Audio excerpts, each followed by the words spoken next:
Libro de Malaquías, como ya hemos anunciado por las últimas 3 semanas, este es el último profeta del Antiguo Testamento, hermanos. De hecho, son de los 3 últimos que vienen después del exilio.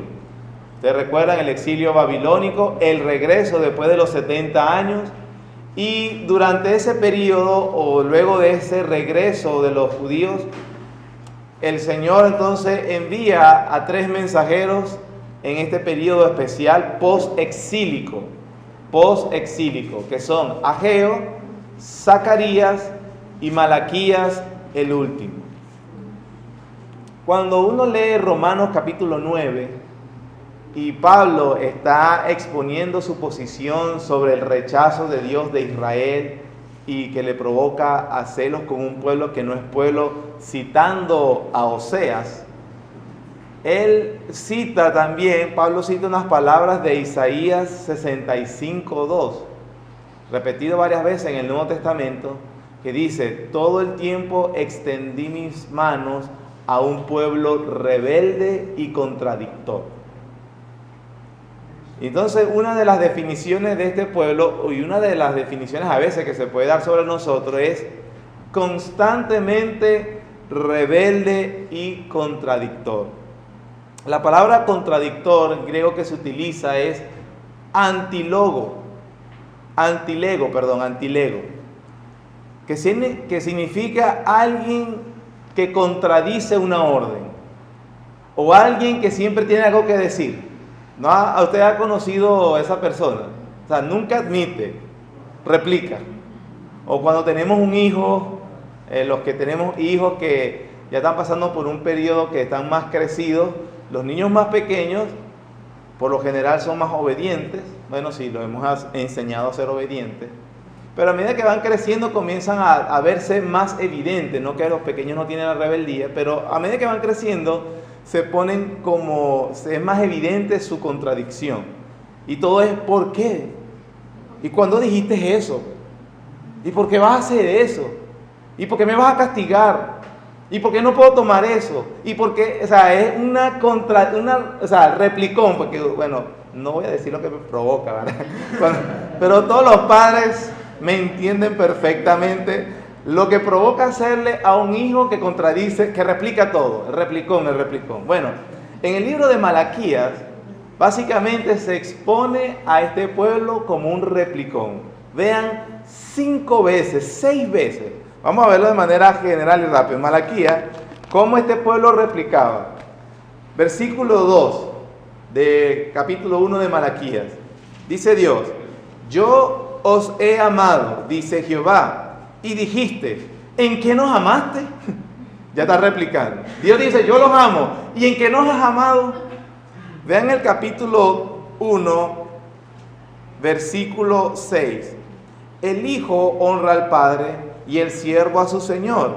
Si pues yo soy padre, ¿dónde está mi honra? Si soy señor, ¿dónde está mi temor? Dice Jehová de los ejércitos a vosotros, oh sacerdotes, que menospreciáis mi nombre. ¿Qué dice Dios? Ustedes me desprecian y decís, ¿en qué hemos menospreciado tu nombre? Otra vez, o sea, replicando lo que Dios dice. Vamos al capítulo 2, versículo 13. Y esta otra vez, haréis cubrir el altar de Jehová de lágrimas, de llanto y de clamor. Así que no miraré más a la ofrenda para aceptarla con gusto de vuestra mano. Mas diréis, ¿por qué? O sea, Dios hacía un juicio, emitía una opinión o daba su diagnóstico, y ellos de una vez, ¿pero por qué es así? Capítulo 2, versículo 17. Habéis hecho cansar a Jehová con vuestras palabras y decís, ¿en qué te hemos cansado? Capítulo 3, versículo 7. Desde los días de vuestros padres os habéis apartado de mis leyes y no las guardasteis. Volveos a mí, y yo me volveré a vosotros, ha dicho Jehová de los ejércitos. Mas dijiste, ¿en qué hemos de volvernos? Versículo 8. ¿Robará el hombre a Dios? Pues vosotros me habéis robado. Y dijiste, ¿en qué te hemos robado? Hermano, bueno, usted sabe lo que quiero decir cuando digo es que provoca. Un hijo así provoca. Provoca bastante, ¿verdad? Capítulo 3, versículo 13. Vuestras palabras contra mí han sido violentas, dice Jehová. Y dijiste, ¿qué hemos hablado contra ti? O sea, replicón, replicón y replicón. Un pueblo que replica todo. Es un pueblo rebelde y contradictor. ¿Cuántas veces nosotros somos así? Replicando, cuestionando todo lo que Dios dice, todo lo que Dios dispone para nosotros y todo lo que a veces la providencia pone de esta manera. Entonces, bueno, así como nos provoca con nuestros hijos, bueno, estoy haciendo una manera, ¿verdad? Como Dios le provocará tratarnos a nosotros cuando somos así. Pero ese más o menos es el contenido general. Vamos a seguir. Malaquías ministró aproximadamente en el 435 a.C. y 430 a.C. aproximadamente. Eso significa que estuvo en los últimos tiempos de Nehemías. Fue contemporáneo con Esdras y Nehemías. Ya Nehemías estaba pasando el tiempo siendo gobernador de Jerusalén. El nombre Malaquías es como decir una confesión de los padres de él, porque Malaquías significa mensajero de Dios, o mensajero de Jehová, o mi mensajero. Dios honró esa confesión de fe de los padres, porque obviamente los padres de Malaquías no sabían, no había manera de saber que él iba a ser un profeta de Dios. Sin embargo, ahí va la confesión de fe de ellos hacia su hijo, y Dios en el futuro obviamente llama a este hombre llamado Malaquías para que sea llamado un hombre de Dios, llevando el mensaje de Dios. Malaquías también, hermanos, cuando estudiamos el libro de Malaquías, tienen temas relacionados o los mismos temas tratados en Nehemías. Cuando veamos Esdras y Nehemías, por cierto, hermanos, hoy estamos teniendo la última clase sobre los profetas del Antiguo Testamento.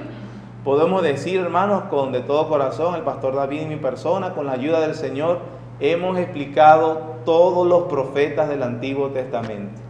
Todos, los profetas mayores y los menores. Hoy, por la gracia de Dios, estamos dando el último. Gracias al Señor por su misericordia, por su bondad. Podemos decir, hemos anunciado todo el consejo de Dios. Y si te lo has perdido o no te acuerdas de una estructura de alguno de los libros, unos hermanos fieles han hecho un trabajo de poner eso en la web. Así que tienes la Biblia en tu mano, te la han explicado en la iglesia, y si aún así está el internet disponible para seguir. Y estamos a la orden también para que si quieres una explicación personal. O sea que aquí, hermanos, decir, Dios, yo no entiendo tu palabra, bueno, negligencia. Pero Dios ha enviado personas y recursos para que no seamos ignorantes, sino que conozcamos a Dios. Amén. Esos son los profetas. Ya a partir del próximo domingo, si Dios quiere, estaremos viendo más los históricos. Bueno, por cierto, viendo los profetas vimos Primera de Samuel, Segunda de Samuel, Reyes, Crónicas. Tienen un aspecto general de esos libros. Estaremos viendo la próxima semana o entrando a los históricos como por ejemplo Nehemías y Esdras, pero ya sabes el contexto de todo lo que está sucediendo. Y luego iremos con el Pentateuco. Y faltan los poéticos, Salmo, Eclesiastés, Cantares. A ver, yo no entiendo Eclesiastés, no entiendo Cantares. Bueno, en las próximas escuelas dominicales estaremos viendo por la misericordia de Dios esos libros. Pero en los temas de Malaquías son tratados también en el libro de Nehemías. Estos temas son, por ejemplo, los matrimonios con paganos, el irrespeto hacia el día de reposo, el descuido al respeto por los diezmos en el antiguo pacto, la corrupción del sacerdocio y la injusticia social. Son parte de los temas que trata Malaquías, que también habla Nehemías. Antes de entrar también en el contenido específico de Malaquías, vamos a ver una tabla cronológica para ubicarnos una vez más dónde estamos en la revelación progresiva de Dios. ¿Se ve bien ese cuadro, hermanos? Vamos a apagar un momentico aquí. Se ven muchas letras, pero es solo referencial. En la tabla cronológica estamos hablando que en el 538 antes de Cristo, el emperador persa Ciro proclama el regreso de los judíos a su tierra. Ya saben, cuando yo hablo de esto, yo asumo que ustedes saben de qué estamos hablando. Habían sido extraditados a Babilonia, después Babilonia cae, los medos y los persas toman el poder, 70 años pasan en cumplimiento ¿de qué? De la promesa de Dios a través de qué profeta. Daniel, perfecto. Y hay otro profeta también que profetizó eso. ¿Cuál? Hay dos Daniel, de hecho, Daniel leyó a ese profeta para darse cuenta de que, perdón, Jeremías, hermano, Jeremías. Daniel, de hecho, usted lea de Daniel está leyendo Jeremías y dice que Jeremías, él lee el libro de Jeremías y que 70 años se han de cumplir las desolaciones, y Daniel en el capítulo 9 se vuelca a orar a Dios. Bueno, en el 538 a.C. se cumple esa profecía. Ciro proclama el regreso de los judíos a su tierra. En el 536 regresa entonces el primer grupo liderado por Zorobabel, el líder civil o el gobernador de que va a ser de esta provincia de los medos persas. Zorobabel tiene un papel importante y se habla mucho de él. Lo hablamos cuando vimos a Ageo y Zacarías. Si lo recuerdan, ¿verdad? Zorobabel es muy importante. ¿Por qué es importante Zorobabel? Y hay una promesa que se le hace a Zorobabel en Ageo. Zorobabel es un descendiente legítimo de David, es el último rey en Judá. Y su importancia es porque Dios le hace una promesa a él que se cumple en Jesucristo. En Mateo 1 y en Lucas, cuando ellos hablan de la genealogía de Jesús, ellos intencionalmente subrayan que era un descendiente de Zorobabel. 430 años aproximadamente antes del nacimiento de Jesús. Esos datos, hermanos, son importantes porque nos dan luz para entender su palabra. En el 536 regresa un primer grupo. No todos se vinieron, pero viene un primer grupo liderizado por Zorobabel. En el 516 el templo es reconstruido y el sistema de sacrificios restaurado. Cuando hablamos de que el templo es reconstruido, ¿por qué? Había sido destruido por los babilónicos, por Nabucodonosor, ¿cierto? Jeremías vio esa destrucción, lo demás, Ezequiel también la profetizó, y se había acabado el sistema de sacrificios. Para ustedes ya también entonces claro el concepto del templo, qué importancia tiene ese mobiliario, el sistema de sacrificios, qué importancia tiene, cesó completamente, eso lo profetizó Daniel, lo vimos en las 70 semanas de Daniel, bueno, también en ese primer cumplimiento. Pero entonces con el regreso se reconstruye el templo a pesar de que se demoró varios años, y se vuelve a implantar el sistema de sacrificio. Para el 448 regresa el segundo grupo de los judíos, esta vez liderados por el escriba Esdras. De allí vemos el libro de Esdras. Para el 445, 3 años después, regresa un tercer grupo de judíos. Estos son liderados por Nehemías. De ahí el libro de Nehemías. Para el 444 concluye la reconstrucción de los muros de la ciudad de Jerusalén. O sea, hablamos de la importancia de los muros porque era la manera de sentirse seguro, habían sido ya vulnerados y destruidos.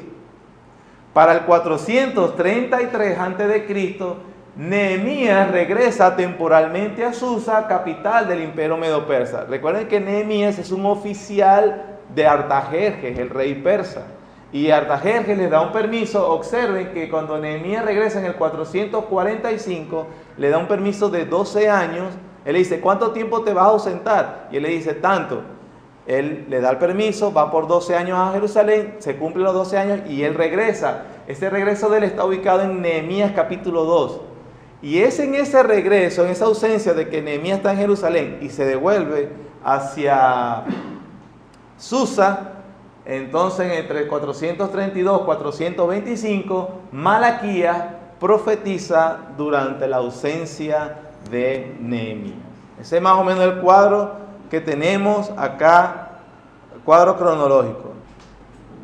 Para este momento entonces, como decíamos, se han tardado algunas cosas. Dios había hecho algunas profecías a través de Ageo y Zacarías, recuerdan.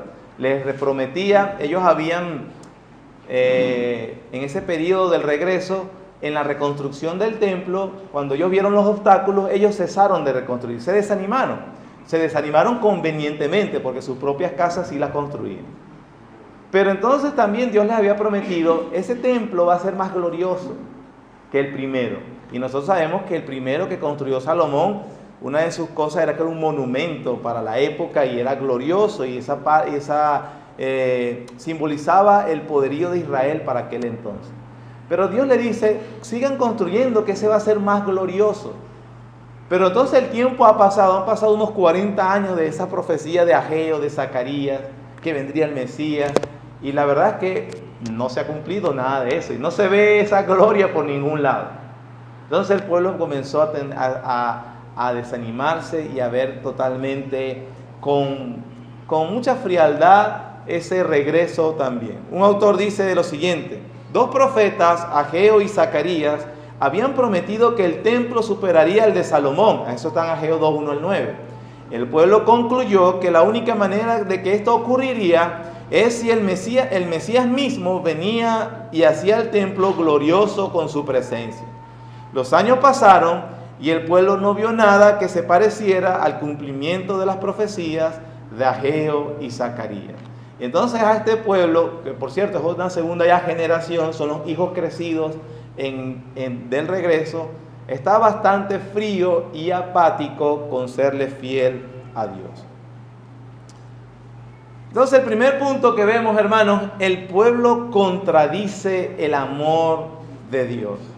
Vamos a el pueblo contradice el amor de Dios. Malaquías capítulo 1. Versículo 2. Yo os he amado, dice Jehová, y dijisteis. Perdón, capítulo 1, versículo 2. Yo os he amado, dice Jehová, y dijiste, ¿en qué nos amaste? ¿No eras Esaú hermano de Jacob, dice Jehová, y amé a Jacob? Ustedes recuerdan que Israel desciende de Jacob. Amé a Jacob y a Esaú aborrecí, y convertí sus montes en desolación, y abandoné su heredad para los chacales del desierto. Cuando Edom dijere, otra nota, Edom es la nación que desciende de Esaú. Así que eso también ya lo vimos. Cuando ustedes oigan en el Antiguo Testamento que hablen de Edom, son descendientes de Esaú, hijo de Isaac, pero que Dios dice, no, yo lo aborrecí a él y amé a Jacob, a Israel. Entonces dice, refiriéndose al mismo Esaú, cuando Edom dijere, nos hemos empobrecido, pero ¿qué? Volveremos a edificar lo arruinado. Aquí hay una frase, una expresión que por eso Dios aborrece a Esaú, porque Esaú es arrogante, es soberbio. A él no le interesa el juicio de Dios, a él no le interesó la primogenitura que le correspondía por ser el hijo mayor. Lo vendió por un plato de lentejas. Él despreciaba a Dios, él sentía, yo puedo vivir sin Dios, yo puedo vivir sin la bendición de Dios, yo tengo la manera de valerme por mí mismo. Entonces, él dice, cuando Edom dijere, nos hemos empobrecido, pero volveremos a edificar lo arruinado, así ha dicho Jehová de los ejércitos, ellos edificarán, pero ¿qué? Yo destruiré.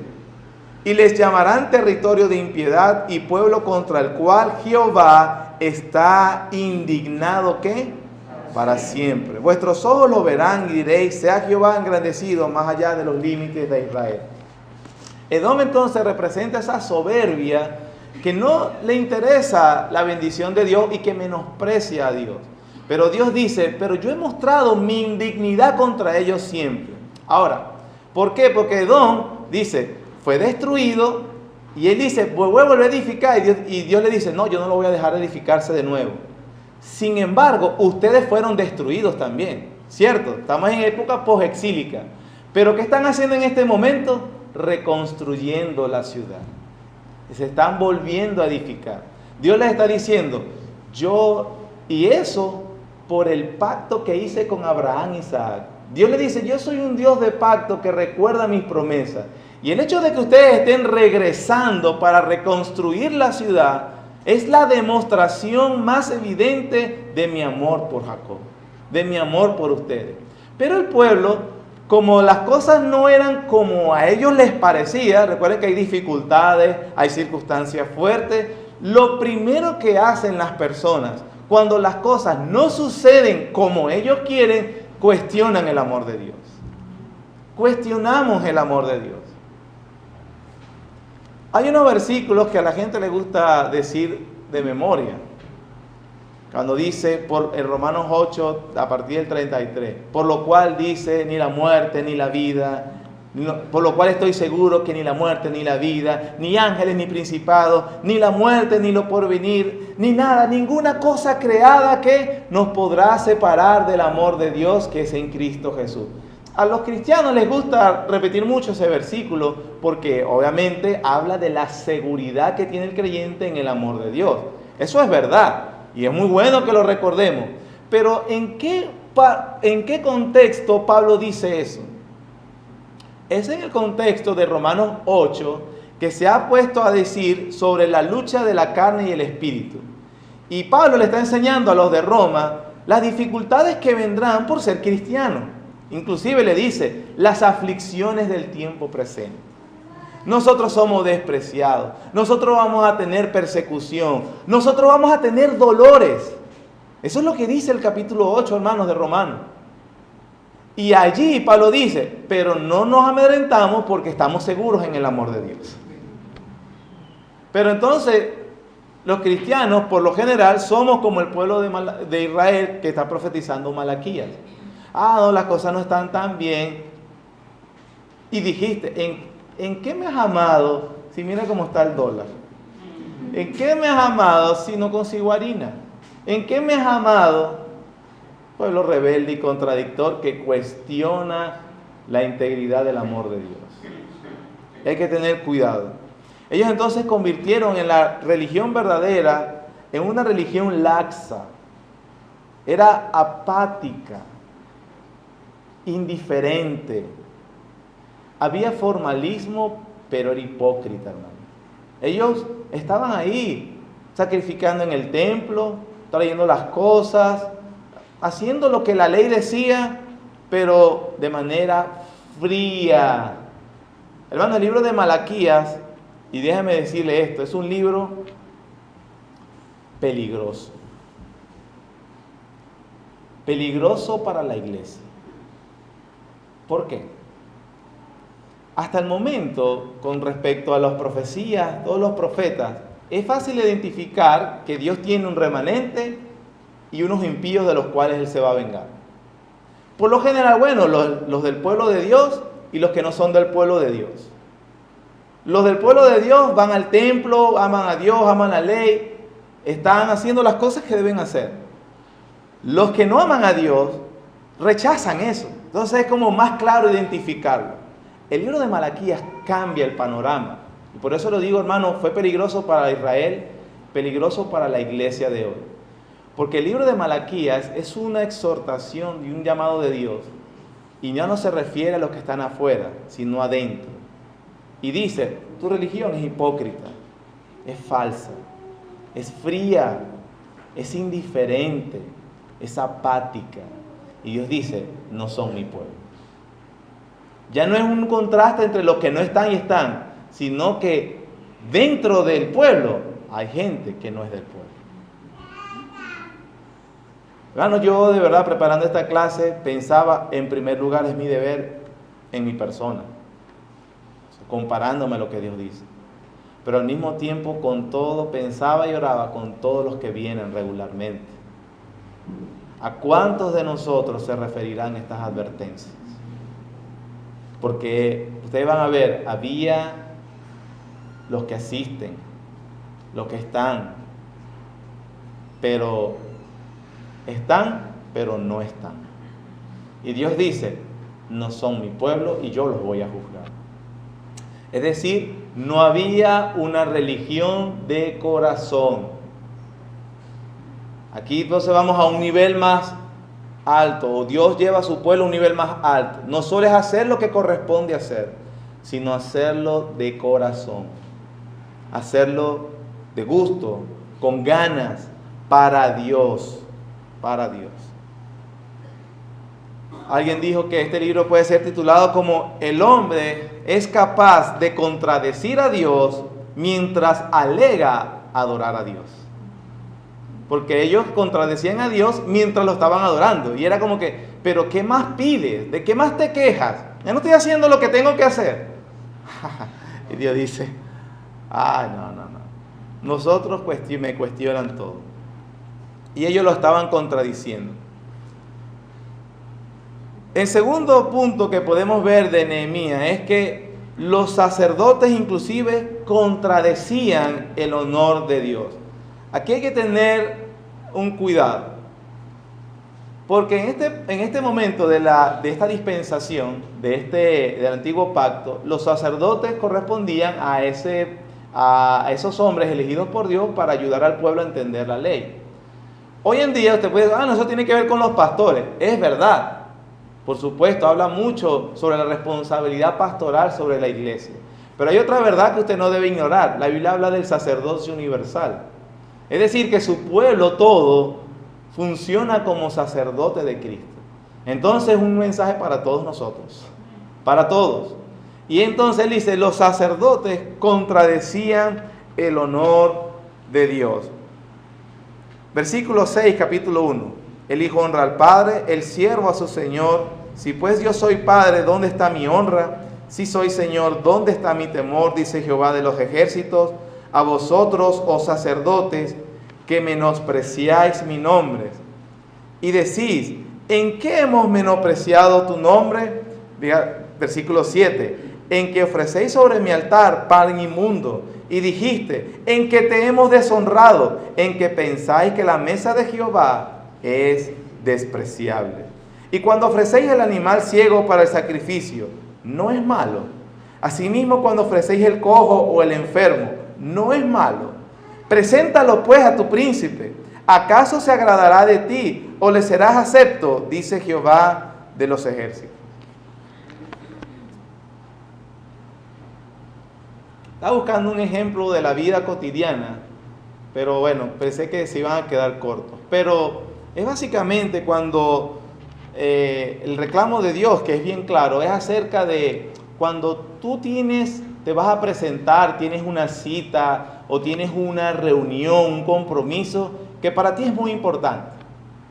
O hablemos de una entrevista de trabajo. Tú vas a la entrevista de trabajo y te preparas, tienes cuidado. No quieres dar mala impresión al entrevistador, por supuesto. Yo iba a decir, o como cuando hay una reunión, digamos, con una persona en proeminencia, un gobernador, un presidente de la república. No, ¿cómo seríamos nosotros si? ¿Qué harías tú si te toca ahorita presentarte el presidente de Venezuela? Mejor no digamos ahí qué harías. ¿Qué harías? Pero poniéndolo fuera de este contexto venezolano, como cuando se te da una oportunidad de hablar con alguien que puede resolver una situación importante. Dice, tú tuvieras cuidado. Tú medirías tus palabras. Tú no quisieras que entienda lo que no debe entender. Tú no quisieras que pensara, tuviera una imagen de ti incorrecta. Y Dios dice, contra hombres mortales tienes temor. Y a mí me vas a dar, mi adoración es casual. Bueno, lo que sobre el tiempo, como sea. Y aquí empieza Dios, ustedes ven, a hacer el reclamo y dicen, ustedes, a la final, ¿cuál es el punto? Ustedes desprecian a Dios. ¿En qué te despreciamos? O sea, aquí no estamos, pues. Sí, traes ofrendas, traes lo que significaba el sistema de sacrificio, pero traían lo dañado. Le traían lo que ya no les servía, pues. Y ustedes ofrecen pan inmundo, ya el pan que para ustedes no les sirve. Y hermanos, tengamos cuidado. Porque sí, bueno, pero aquí no estoy sentado en la iglesia.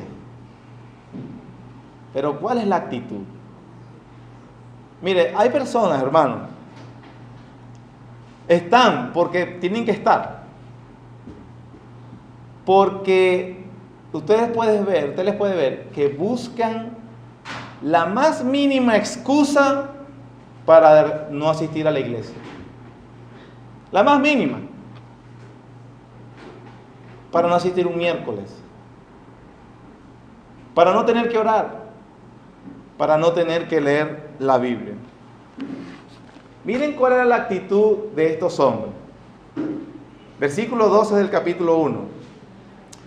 Y vosotros los habéis profanado cuando decís, inmunda es la mesa de Jehová, y cuando decís que su alimento es despreciable. Habéis además dicho, oh, qué fastidio es esto. Qué fastidio. Y me despreciáis, dice Jehová de los ejércitos. Otra vez para la iglesia. Otra predicación. Otra vez leer la Biblia. Es obvio que ellos no lo decían de boca para afuera. Dios está diciéndole a través de Malaquías, yo sé lo que piensan. ¿Cuándo se irá a terminar esto? Ya tengo hambre. Mira, alguien que se vino sin desayunar. Por favor, usted que va a durar aquí, dura más o menos hasta las 12:30. ¿Va a aguantar? Es preferible que se vaya y vaya a comer. Pero que esté aquí así, trasnochado, durmiéndose. Qué fastidio, ¿verdad? Dios le está diciendo al pueblo, me desprecias a mí.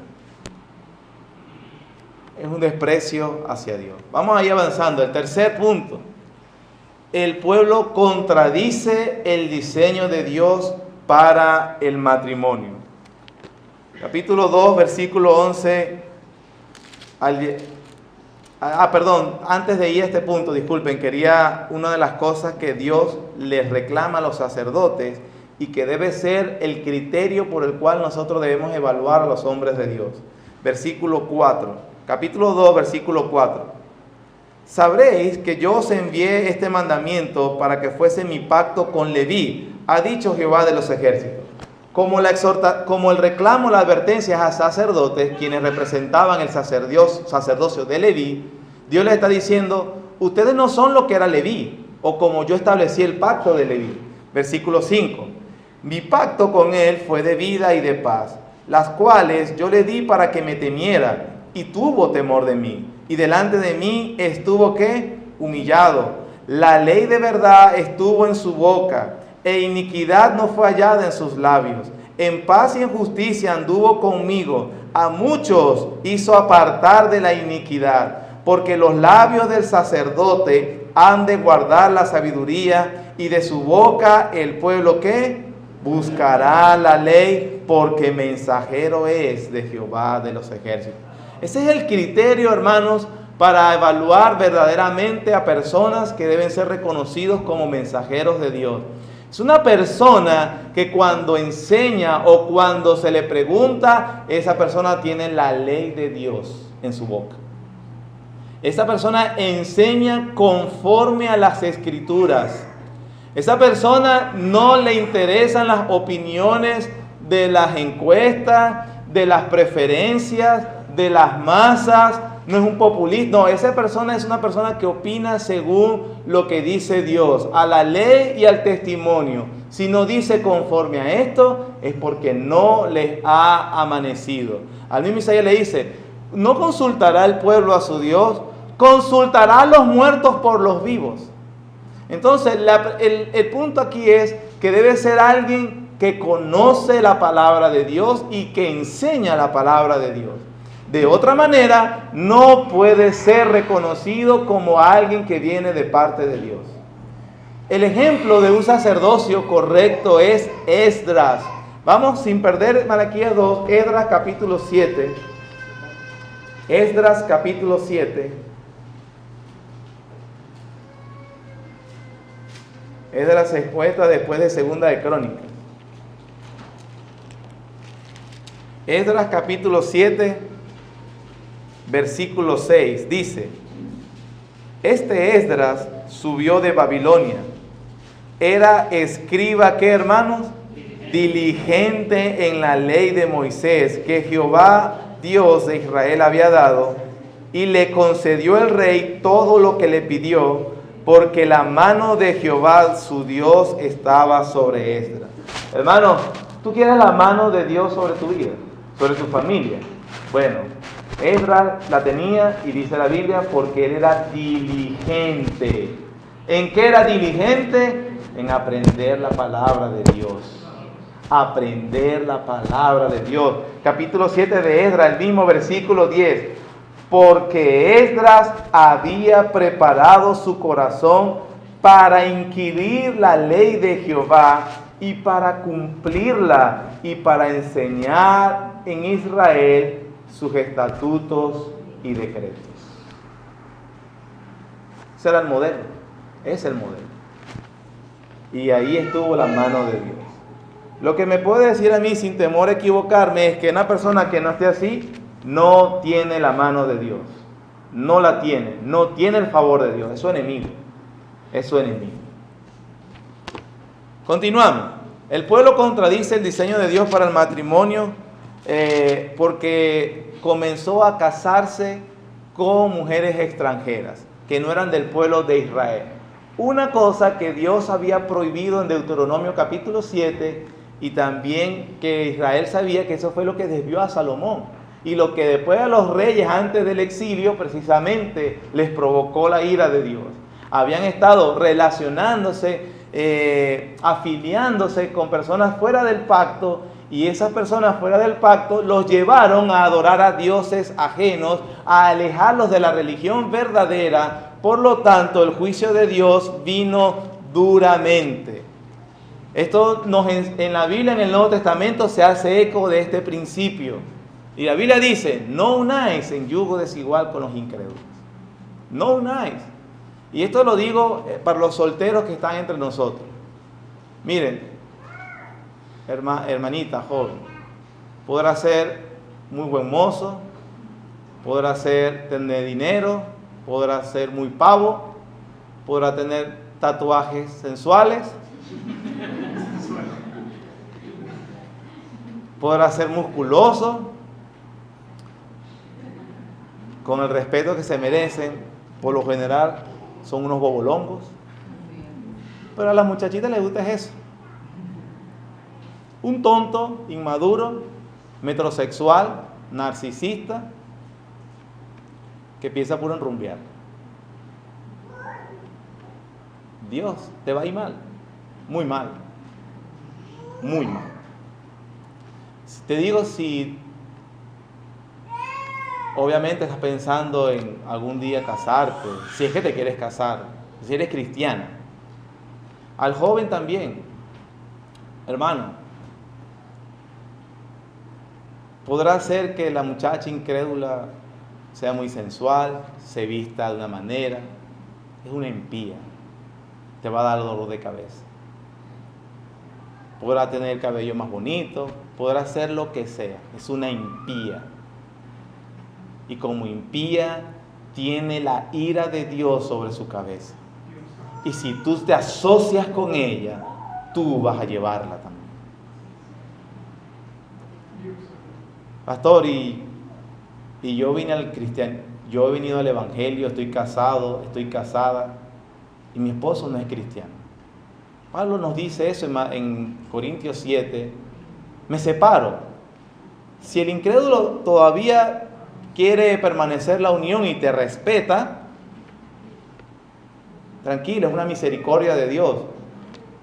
No sabemos, pero es muy probable que Dios le quiera dar misericordia a él, a ella. Es probable. De otra manera, ni siquiera hubiese acercado al evangelio. El hecho que acerque el evangelio a este impío, a esta impía, puede ser que le dé luz Yo no estoy diciendo que lo va a hacer, hermano. No hay ninguna promesa que diga que eso va a suceder. Pero confiemos en sus misericordias. Esto es si esta persona no te estorba. Porque la Biblia dice que si te estorba, si el incrédulo se quiere separar, sepárese. Sepárese. Eso es lo que enseña la Biblia. El yugo desigual es algo desagradable delante de Dios. El tiempo se me ha ido, hermanos, vamos. El pueblo contradice la declaración de Dios de ser un Dios de justicia. Hay un momento que el pueblo empezó a decir, no, a Dios le gusta lo malo. Y cuestionaba todo lo que Dios había planteado. Vamos por el tiempo a avanzar. Había un problema también de las ofrendas. Vamos a leer el capítulo 3. En cuanto al matrimonio, en cuanto a los matrimonios mixtos. Capítulo 2, versículo 13. Y esta otra vez habréis de cubrir el altar de Jehová de lágrimas, de llanto y de clamor. Así que no miraré más a la ofrenda para aceptarla con gusto de vuestra mano. Mas diréis, ¿por qué? Porque Jehová ha atestiguado entre ti la mujer de tu juventud, contra la cual has sido desleal, siendo ella tu compañera y la mujer de tu pacto. ¿No hizo él uno, habiendo en él abundancia de espíritu? ¿Y por qué uno? Porque buscaba, ¿qué? Una descendencia para Dios. Guardaos pues en vuestro espíritu, y no seáis desleales para con la mujer de vuestra juventud, porque Jehová Dios de Israel ha dicho que él aborrece el repudio y al que cubre de iniquidad su vestido, dijo Jehová de los ejércitos. Guardaos pues en vuestro espíritu y no seáis desleales. Ahora, estos desleales estaban ofreciendo sacrificio en el altar. Y entonces ellos, por un lado, cumplían. Ellos tenían que hacer lo que debían en ese lado, pero por otro lado despreciaban lo que Dios decía en su misma ley. Y Dios dice, ¿sabe qué? Yo no voy a recibir esa ofrenda, no es agradable para mí, no la voy a recibir, porque era una religión hipócrita. Porque tú no puedes agarrar lo que te gusta, tú debes amar a Dios de todo tu corazón. Ese es el principio. Se estaban divorciando para casarse con paganas y Dios dijo, no, eso no. Y me vas a venir vienes al templo a adorar. Por supuesto que no. Hermanos, vemos aquí las analogías con nosotros. Vienes el domingo, cumples, ¿verdad? Todo sí general, pero tu vida personalmente es un desprecio a Dios, es un no tener cuidado por la ley de Dios, por su palabra, por nada. Entonces Dios dice, no creas que porque vienes el domingo ya me aplacaste, ya todo está bien. No es así. El problema de las ofrendas también era un problema también que tenía que ver con ese desprecio a Dios. Observen, por ejemplo, hermanos, ellos en el punto 1 contradecían el amor de Dios, lo cuestionaban. En el punto 2, ellos contradecían el honor a Dios. Claro, porque si Dios en verdad no tiene un amor por su pueblo, no provoca honrar a un Dios que es así.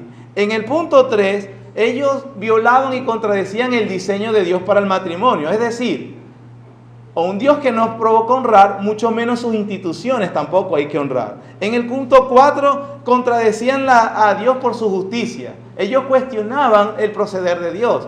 Entonces, teniendo todo eso, el ofrendar a Dios es simplemente un síntoma de toda su violación y todo su desprecio hacia Dios. Y entonces Dios le dice claramente el problema de las ofrendas, capítulo 3, versículo 6. Versículo 7. Desde los días de vuestros padres os habéis apartado de mis leyes y no las guardasteis. Volveos a mí y yo me volveré a vosotros, ha dicho Jehová de los ejércitos. Me dijiste, ¿en qué hemos de volvernos? ¿Robará el hombre a Dios? Pues vosotros me habéis robado. Y dijiste, ¿en qué te hemos robado? En vuestros diezmos y ofrendas. Luego el Señor les pone que tenían que traer el diezmo al alfolí. Para una aclaración, el alfolí era como una especie de una cámara que estaba en el templo, que era como un granero, como una habitación como esta, donde se traía el grano y las primicias de la cosecha, porque era un pueblo que su economía dependía de la agricultura. El diezmo, por cierto, eso ya lo vimos en una clase viendo el libro de Romanos, estaba dividido en 5 diferentes impuestos que tenían que ver con las cosechas. Había un diezmo específico para los pobres y los menesterosos, había un impuesto para los 20 años de arriba, para los adultos hombres 20 años para arriba, y había una serie, estaba dividido este diezmo, que se llamaba diezmo, que al final correspondía a un 24% de los ingresos anuales de cada israelita. De aquí esto lo aclaro porque el Nuevo Testamento, en primer lugar, no impone sobre el pueblo del pacto, la iglesia, el principio del diezmo. Algunas personas nos llegan a nosotros, aquí cuando el diezmo hay que dar, ¿sabe qué? Dios, eso era una ley para la teocracia del antiguo pacto. No estamos obligados a cumplir con el diezmo. Eso no es una ley para el Nuevo Testamento. Sin embargo, la Biblia sí habla de esa ofrenda voluntaria que da el pueblo de Dios para su iglesia. Y lo habla de manera clara, muy clara. Pero de todas maneras, cuando las personas, como hoy en día por el testimonio de algunos perversos, cuestionan sobre el procedimiento de las iglesias para los diezmos y ofrendas, yo le quiero aclarar, como uno de los pastores de esta iglesia, en primer lugar, usted no está obligado. Ni se cobra, ni se pide, ni es una ley, ni tienes una maldición de Dios por hacerlo. Pero el hecho de que tú, en cuanto a tus posesiones que Dios te da, si los ha entendido, la Biblia habla de que uno honra a Dios con las cosas que tiene. Vamos a 2 de Corintios capítulo 9.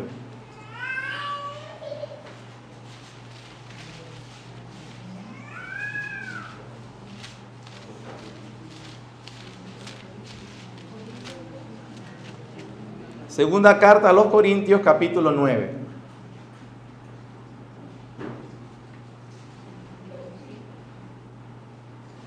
Si usted ve el capítulo 8, hay un subtítulo que lo ubica del tema. Dice que la ofrenda para los santos. Ese es el contexto de todo el capítulo. De eso habla del capítulo 9 y capítulo 8 y capítulo 9. Nosotros vamos a leer solo una parte, una porción. Vea el versículo 7 del capítulo 9. Capítulo 9, versículo 7. ¿Cómo debemos hacerlo como el pueblo del pacto?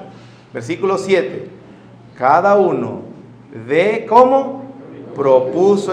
En primer lugar, entonces, hermanos, no es, que si ganó 10 son 100. No.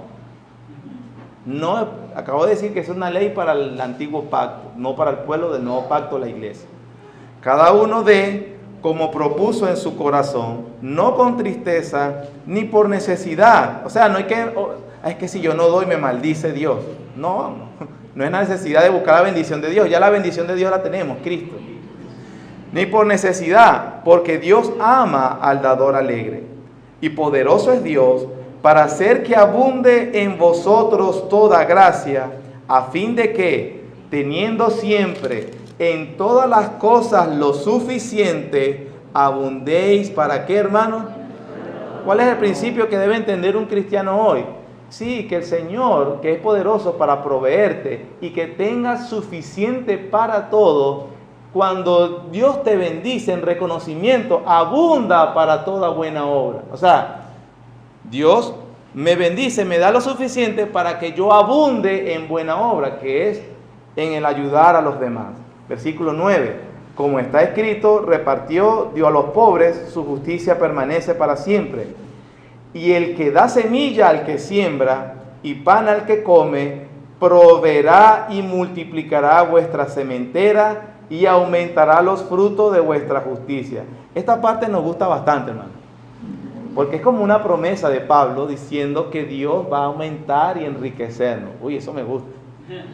¿Verdad que sí es? Sí, Dios va a multiplicar y aumentar la sementera, la semilla, hablando de una analogía de agrícola. Eso quiere decir que me va a prosperar en mi trabajo o me va a rendir el dinero. Versículo 10. Versículo 11. ¿Para qué, hermanos? Para que estéis enriquecidos. Eso me encanta. Para que estéis enriquecidos en todo, qué bueno, para toda qué. Para toda liberalidad, ¿no? Es decir, para que seas libre para dar. La cual produce por medio de nosotros, ¿qué? Acción de gracias, ¿a quién? A Dios. ¿Cuál entonces debe ser el propósito de alguien que quiere dar con liberalidad? Bueno, que Dios me dé más. Ese es el propósito que dice Pablo aquí. Pablo dice que la ofrenda voluntaria y que Dios ve con agrado es aquella que hace la persona con liberalidad, pero que cuyo motivo es la acción de gracias a Dios. Esta persona se desprende, primero, no que se desprende, o reconoce que lo que tiene es de Dios y lo suelta con liberalidad porque es de Dios, y su motivo no es, bueno, sí, yo voy a dar 1,000 para que Él me dé 10,000, pero si doy 10,000 me da 100,000, pero si doy 100,000 me da 1,000,000. Soy un mercenario, pues. Eres un mercenario, un interesado que no, ¿quién no le va a prestar quién no va a prestar al 100% de interés?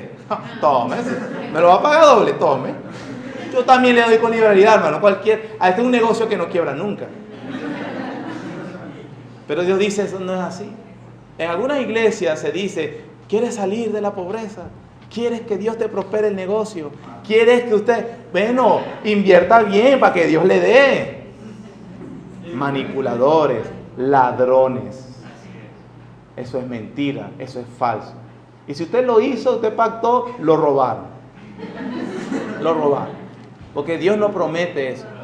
Porque la razón de que la persona va a dar con liberalidad, según la Biblia, es para que haya acción de gracias a Dios. Es decir, que Dios sea alabado por quien es beneficiado por esto.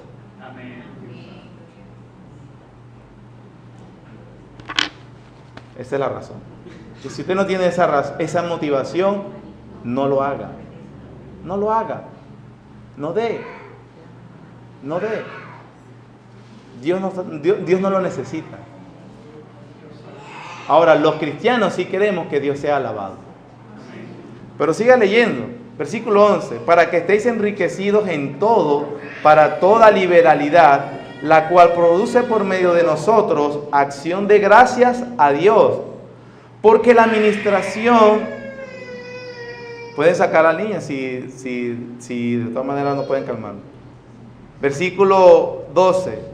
Porque la administración de este servicio no solamente suple lo que a los santos falta, sino que también abunda en muchas acciones de gracias a Dios.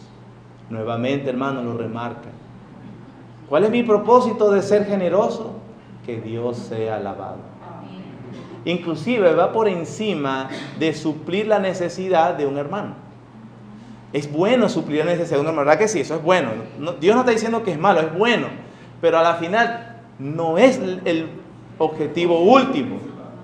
El objetivo principal es las acciones de gracia que se desprenderán de esos labios a Dios. Y eso, si yo soy el canal, veo las acciones, Dios es alabado y eso es suficiente para mí. O sea, el cristiano se regocija de eso, ¿no? Dios es alabado. De muchas acciones de gracias a Dios, versículo 13. Pues por la experiencia de esta administración, nuevamente, ¿qué? Glorifican a Dios. ¿Por qué, hermanos? La obediencia que profesáis. ¿A quién? Al pastor que necesita esa plata. No, por la obediencia que profesáis al Evangelio de Cristo y por la liberalidad de vuestra contribución para ellos y para todos. Asimismo, en la oración de ellos por vosotros, a quienes aman a causa de la superabundante gracia de Dios en vosotros. Gracias a Dios por su don inefable. Hermano, esto es un deseo de glorificar a Dios. Hay un segundo propósito también que es la persona que da con liberalidad. Esta persona, al mismo tiempo que desea la gloria de Dios, profesa obediencia al Evangelio de Cristo. No retiene. Está agradecido con el Evangelio. Significa entonces que ese propósito debe ser, esos recursos o aparte de ayudar a los santos, lo que falta es para el progreso del Evangelio. Y que porque mientras más progresa el Evangelio, ¿qué sucede? más acciones de gracias hay a Dios. Y mientras más acciones de gracias a Dios, eso significa que Dios es más glorificado. Eso significa que yo soy feliz, yo soy parte de eso. Pero olvídese de cuánto es, no, olvídese. Si le preocupa eso, no lo haga. No lo haga. Tranquilo. Dios no lo va a maldecir. Dios no le va a matar a los hijos por eso. No le va a quebrar la empresa ni le va a quitar el trabajo. No, hermano. O sea, eso le puede pasar, pero por otras cosas. Pero no por eso. No por eso. O sea, no diga, no es por eso. Le libero la conciencia, el miedo. A la final es liberalidad. Y a la final es obediencia al Evangelio. Lo que dice que una persona que no da, no ha conocido el Evangelio. Porque nadie da para lo que no cree o no confía. No. ¿Amén? Ese es el tema. Quería quedarme un ratico ahí, aunque se pudiera hablar más, pero porque es un pasaje que se utiliza para la manipulación y para aprovecharse de las personas, y que no es lo que Dios dice. El quinto punto, el pueblo contradice abiertamente a Dios. Capítulo 3, versículo 13 al 17. Vuestras palabras contra mí han sido violentas, dice Jehová, y dijiste que hemos hablado contra ti. Miren lo que decían, hermano, versículo 14. Habéis dicho, por demás es servir a Dios. Oye, hermano, esa manera de pensar. ¿Qué aprovecha que guardemos su ley y que andemos afligidos en presencia de Jehová de los ejércitos? Mire, aquí están hablando los peores impíos que uno pueda conocer. Uno mismo. Pero ¿para qué? ¿Cuántos de nuestros hijos? ¿Cuántas veces nosotros pensamos así? ¿Pero qué provecho tiene que yo lea la Biblia y que obedezca? No. Versículo 15. Decimos pues ahora, bienaventurados son ¿qué? Los soberbios, los que hacen impiedad. Son los soberbios, y los que hacen impiedad no solo son prosperados, sino que tentaron a Dios y escaparon. ¿Recuerda a Asaf en el Salmo 73 que él ve la prosperidad de los inicuos y que a él lo azotan todo el día? Y yo, en vano la ve mi corazón.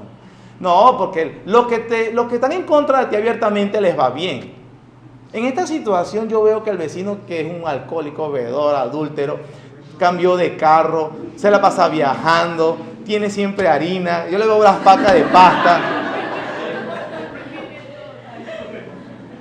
La otra vez se le abrió la maleta y cargaba un maletón en efectivo. Yo ni para el pasaje encuentro.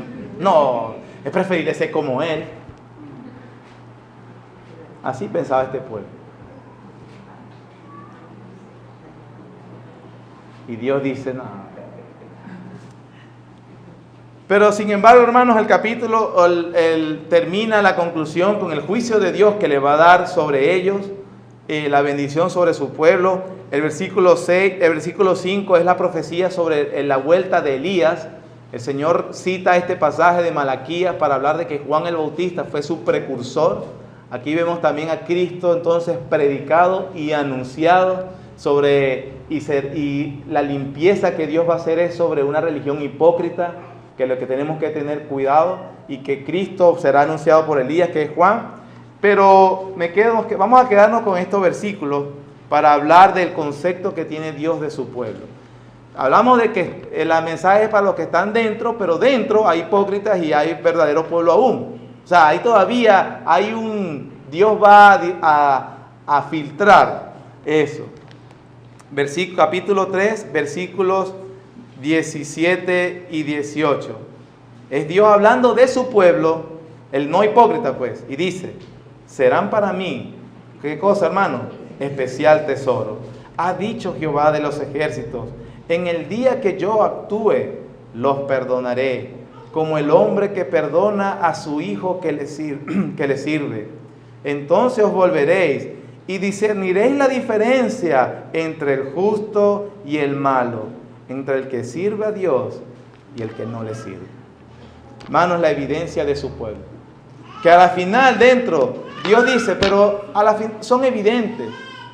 Y la diferencia entre el que sí me sirve y entre el que no.